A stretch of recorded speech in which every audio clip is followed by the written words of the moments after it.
فلانا یوں اللہ سے لے کر دیتا ہے، فلانا زبردستی کرا لیتا ہے، فلانا اللہ میاں سے یوں منوا لیتا ہے. آؤ اس کی بے پرواہ ذات کو دیکھو. 950 سال مار کھائی، قرآن گواہ. سینکڑوں جگہ نوح علیہ السلام کا قصہ قرآن میں ہے. وہ ایک بیٹے کا نام لے دیا تو اللہ کا جلال دیکھا. اور پھر نبی کے سوا اللہ کے جلال کو کوئی نہیں سمجھتا. اللہ کے قہر کو جتنا پیغمبر سمجھتا ہے اتنا کوئی نہیں سمجھ سکتا، اس لیے کہ وہ براہ راست خدا سے باتیں کرتا ہے، خدا کا برگزیدہ بندہ اور نمائندہ ہوتا ہے. فوراً اللہ کا نبی ڈرا. پیغمبر اتنا بڑا جلیل القدر نبی ہو کر گھبرایا. فوراً جھولی پھیلا دی، ربی لی اعوذ بک ان اسألک ما لیس لی بہ علم وإلا تغفر وترحمنی اکن من الخاسرین.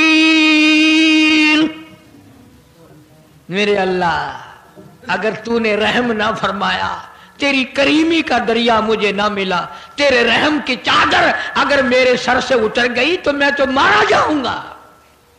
تیرا کرم مانگتا ہوں، تیری بے نیازی کا صدقہ مانگتا ہوں. اے رحیم کرم فرما، مجھ سے غلطی ہوئی، مجھ سے بھول ہوئی، مجھے معافی عطا فرما. قرآن کریم نے تفصیل کے ساتھ واقعات ذکر کر کے یہ بات سمجھا دی کہ مجھے کوئی مجبور نہیں کر سکتا، مجھ پر کوئی جبر نہیں کر سکتا، کوئی ولی، کوئی پیغمبر. اب یہ تو اس نبی کی بات ہے جس کا قرآن نے سینکڑوں جگہ ذکر ہے کہ ایک بیٹی کی بات کر دی تو اللہ پاک کی طرف سے جھڑکی ملی، دھمکی ملی کہ اگر دوبارہ نام لیا تو نبوت سے میں تمہارا نام کاٹ دوں گا. تو میری تیری کیا ہستی ہے؟ میں اور آپ کون ہوتے ہیں یہ باتیں کرنے والے کہ فلاں یوں کر دے گا، فلاں یوں کر دے گا؟ کوئی بھی کچھ نہیں کر سکتا. خدا کی قسم قرآن کی روشنی میں زمین کا ایک ذرہ اپنی جگہ سے اڑ کر دوسری جگہ نہیں جا سکتا جب تک وہ بے نیاز اس کو اجازت نہ دے دے. یہ جتنے درختوں کے پتے ہیں یہ ساری اس مالک کی پیداوار ہے. یہ جتنی زمینوں میں سے غلے، یہ سبزیاں، ترکاریاں تم کھا رہے ہو، یہ ساری کی ساری اس مولا کی پیداوار ہے. یہ ستارے اس کی پیداوار ہے، تم اس کی پیداوار ہو، تمہارے باپ دادے اس کی پیداوار تھے. اور وہی موت بھیجتا ہے اور وہی برباد کرتا ہے، وہی آباد کرتا ہے. اس لیے انبیاء علیہ السلام کے واقعات سنا سنا کر میری یہ کوشش ہے کہ آپ کا میرا عقیدہ درست ہو جائے، یقین درست ہو جائے، اللہ کے قرآن پر ہمارا یقین جم جائے، ہمارا ایمان مستقل اور پکا مضبوط ہو جائے. اللہ پاک مجھے اور آپ کو عمل کی توفیق عطا فرمائے. وآخر دعوانا ان الحمدللہ رب العالمین. طوفان نوح کے نام سے پہلے بھی کیسٹ ہے، آج بھی مل جائے گی. خود سنو اور اپنے ایمان کو ہر وقت تازہ کیا کرو. بچوں کے اعتقاد بناؤ، عورتوں کے یقین بناؤ. عورت سیدنا نوح علیہ السلام کی بیوی بھی قرآن میں دوسری جگہ ہے، وہ بھی جہنم میں گئی. نبی کی بات پر اس نے بھی یقین نہ کیا. تو اگر نبی کی بات نہ ماننے پر نبی کی بیوی جہنم میں چلی گئی تو میری تیری بیویوں کے بارے میں کیا کوئی ٹھیکہ ہے وہ جنت کی وارث بنیں گی؟ اس لیے بہن بیٹیوں کے اعتقاد درست کرو، اپنے گھروں کی فضا کو شرک بدعت سے پاک کرو. اللہ عمل کی توفیق عطا فرمائے.